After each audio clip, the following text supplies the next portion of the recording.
Kæri hlustandi, í þættinum Sofum saman ætlum við að hlusta á sögu ungra konu frá Skotlandi.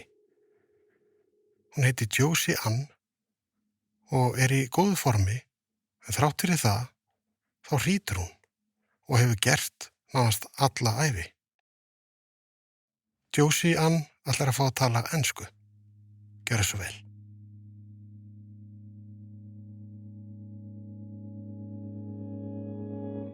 Say who I am? Yeah. What I'm all about? Well, my name is Josie Anne, and I am an arts worker, project worker from Scotland. I'm 34 years old. Was born and raised in Scotland, but have been living in Iceland for the past 4 years.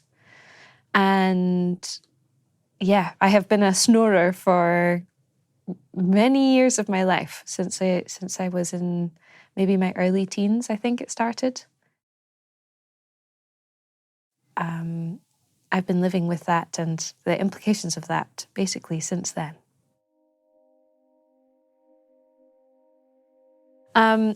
So I work in a field that is very demanding and does include like lots of late nights and unusual work patterns.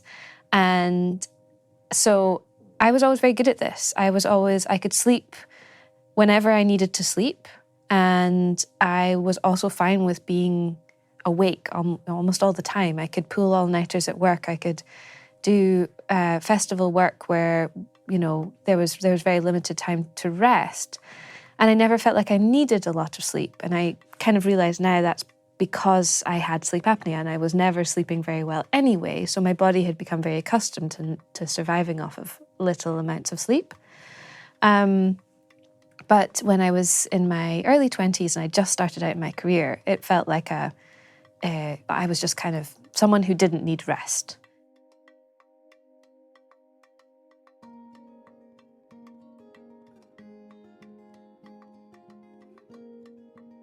When it started to become more noticeable and a problem was obviously when I was, you know, at uni and had roommates, or if I had a boyfriend, they would be like, hey, you snore. And I kind of always knew this since I was a teenager, but I sort of didn't want to think about it too hard. And I don't fit the profile for a typical snorer.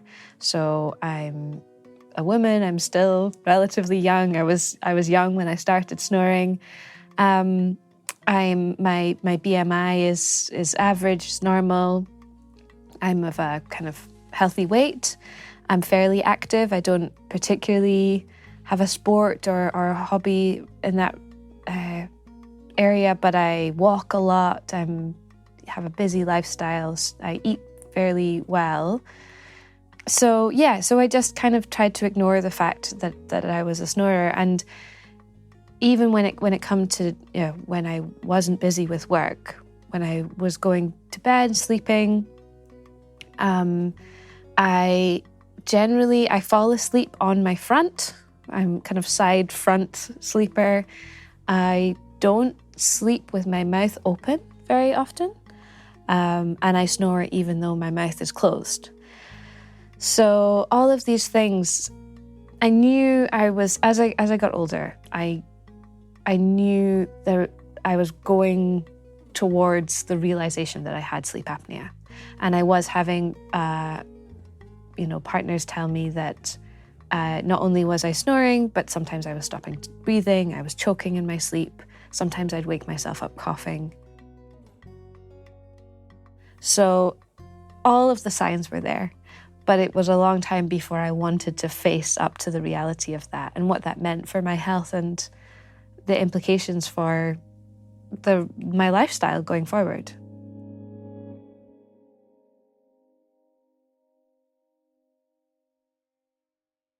As I've gotten older, I've started to feel the impact of sleeping less more on me and on my body.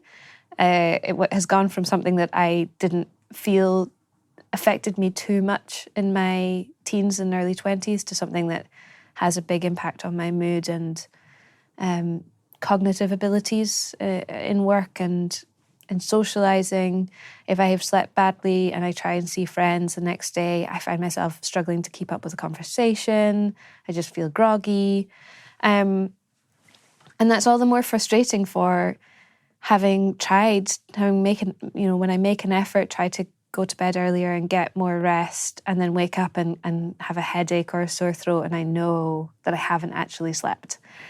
And when I went for my sleep apnea preliminary conversation with the doctor, of course, they're asking you things like, they're trying to measure the impact on you. So they're asking things like, can you fall asleep in the middle of the day? And of course, the most serious one is, have you ever fallen asleep behind the wheel? And I have. It's only happened once. It was only for a split second, but that's all that it takes. And luckily I was totally fine. And, there's nothing that wakes you up more than potentially crashing your car. So I was very awake for the rest of the journey. But it just goes to show how much of an impact this is having, that it can cause you to fall asleep even in a situation that's highly dangerous. And yeah, I can sleep on airplanes, I can nap anywhere. I think I have been so used to this experience of sleeping little that it's hard for me to think about, what the difference is from one day to another, because I just don't know a different normality. I know when it's worse, when I wake up and I've had a worse night's sleep than a good one, but I genuinely, as an adult, as a young adult, I have no idea what a good night's sleep feels like. Yeah, that's so sad. It's so sad. Yep.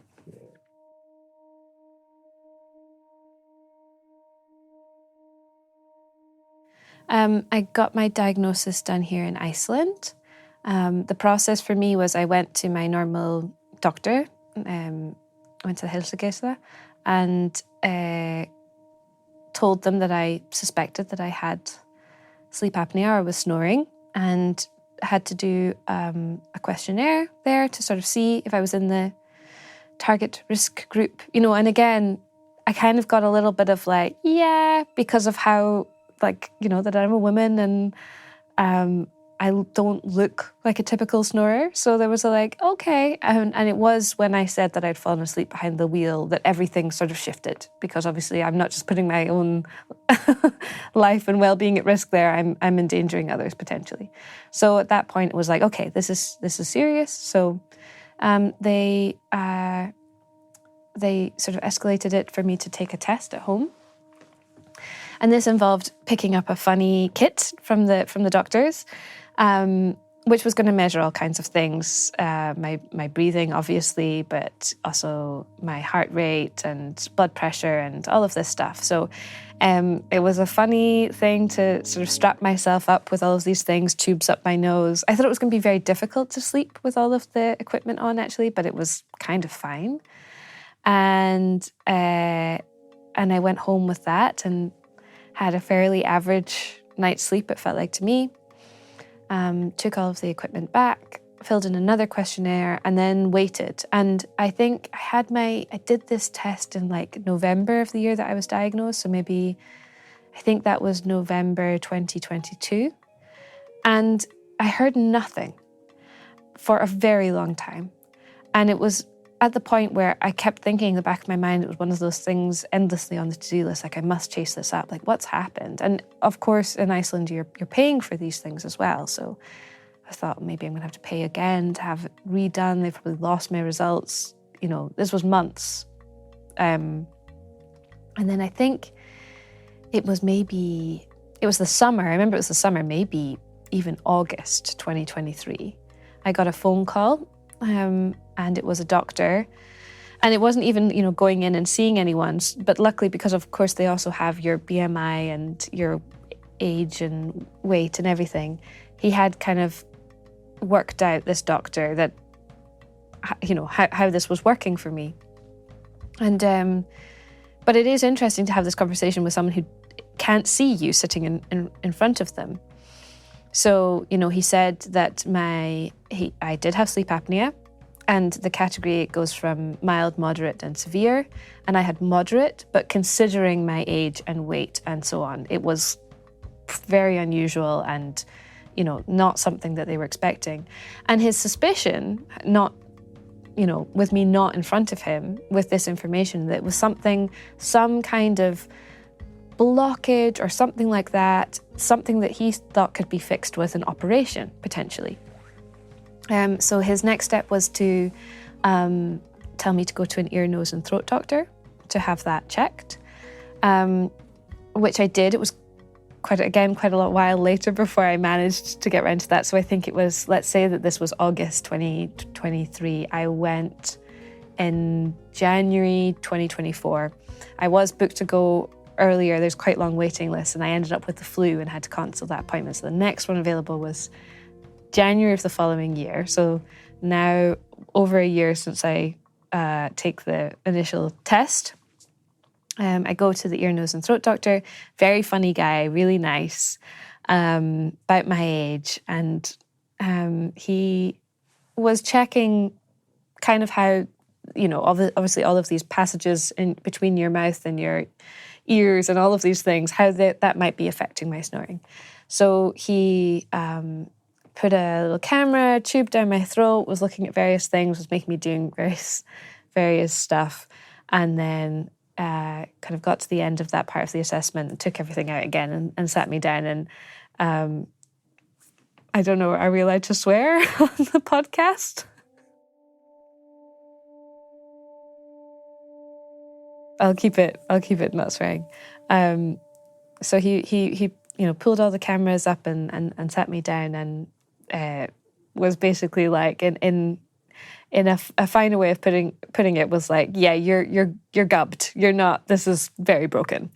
There's nothing kind of loose or dangling or anything that they could operate on. And he just said, this is your jaw. Your jaw is too small. Your tongue is too big, or one of the combination is not working. This is the issue, and there's nothing that he could do to fix it. Essentially, the way that I am during the day is I'm holding my jaw unnaturally in order to be able to breathe properly. It's easier, of course, when you're not lying down, but there is no comfortable, natural place to put my jaw that would allow me to breathe comfortably, and that's why this happens at night.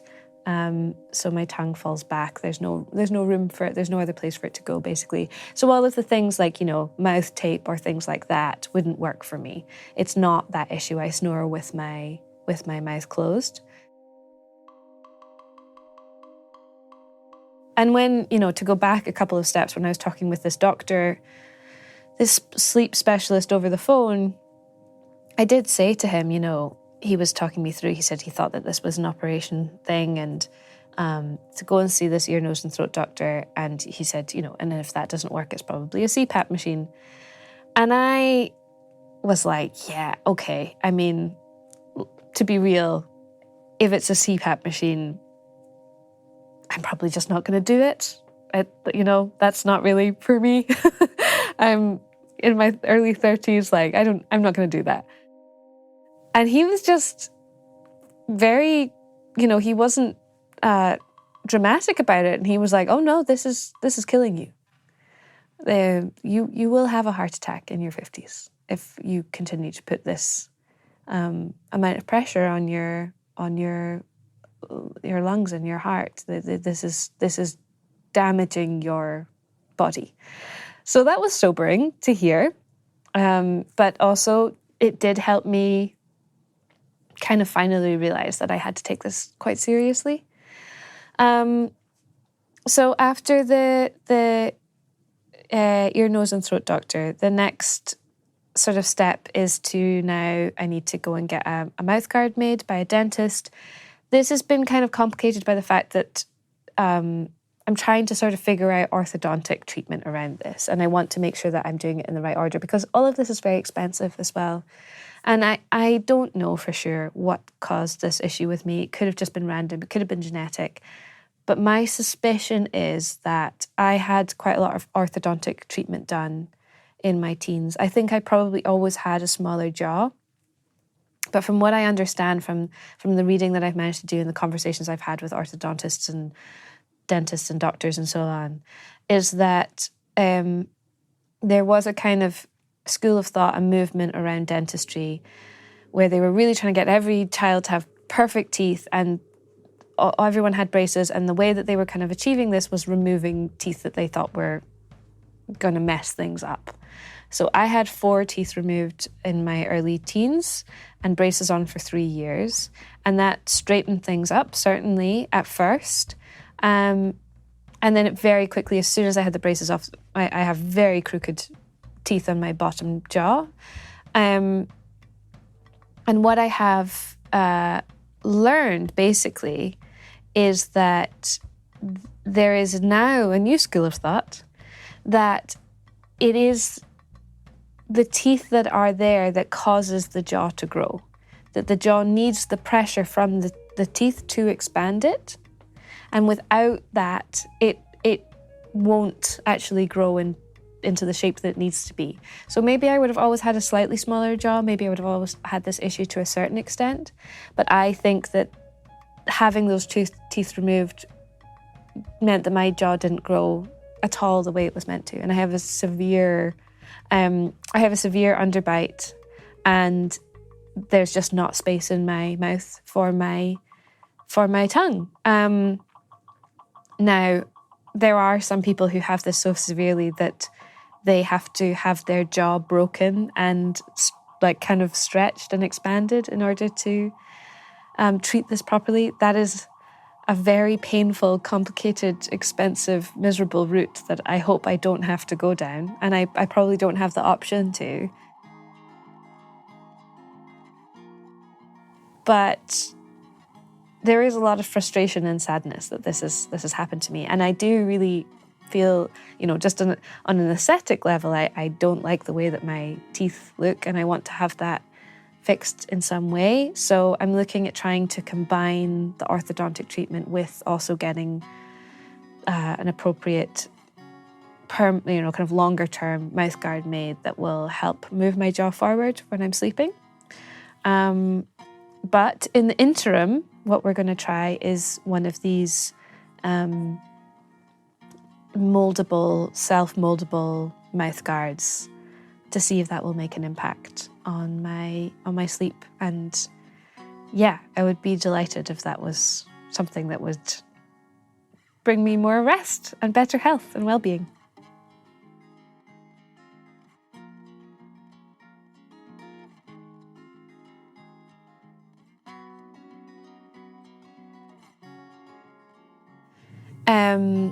So I'm now measuring my sleep using a few different tools. So I have access to an Apple Watch that I'm using to measure my vitals and track my kind of sleep stages, my heart rate and so on.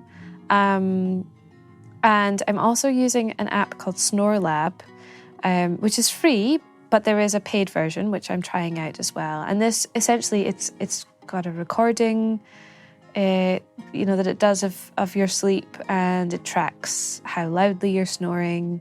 You can listen to clips of it, which is mortifying. I try not to do that. But then it also links with the Apple Watch, and I can see, for instance, when I do, when I do sort of stop breathing or choke, I can see my heart rate spiking.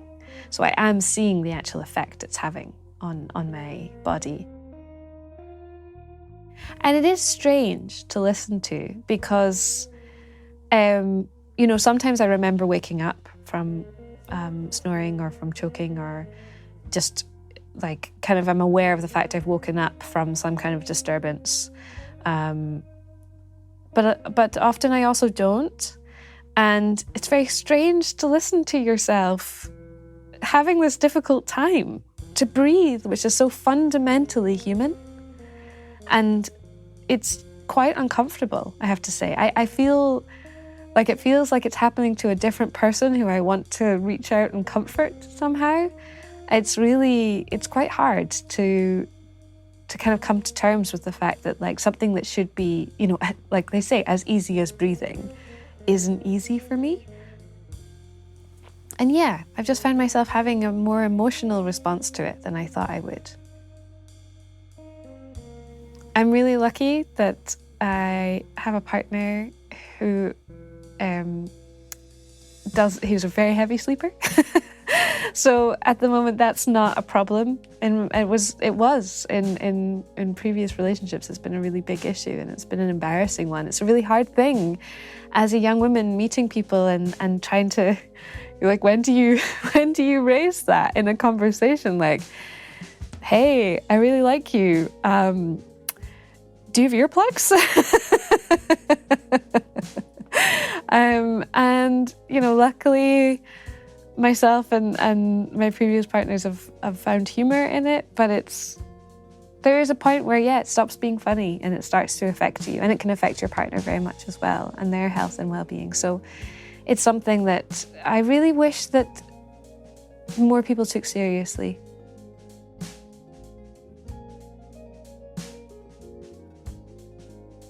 You know, after my kind of aversion to the idea of the CPAP machine, now it seems it wouldn't really do anything for me anyway, because it's my tongue and my jaw. Having more air forced in isn't actually going to make the difference. I would still be struggling. So for me, it seems at the moment that the only solution is moving the jaw. Yeah, but you know, that this is still early days of trying to figure this out. So it could be that that's something that ultimately I need later down the line, but for now it seems that the CPAP machine wouldn't do anything for me anyway. I just don't feel like I know anyone else like me that I can talk to about this.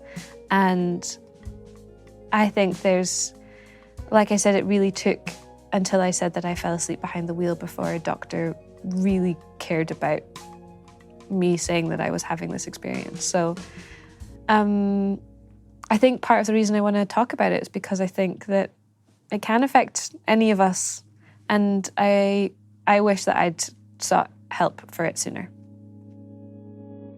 Takk kærlega fyrir að deila þessu með okkur, Josie Anne. Og okkur finnst auðvitað öllum sorglegt að heyra að þú hefur ekki fengið að upplifa góðan nætursvefn. En við vitum að þú ert að vinna í því að bæta hann og viljum að fá að fylgjast áfram með þér. Við viljum fá að minna á vefsíðuna sofumsaman.is.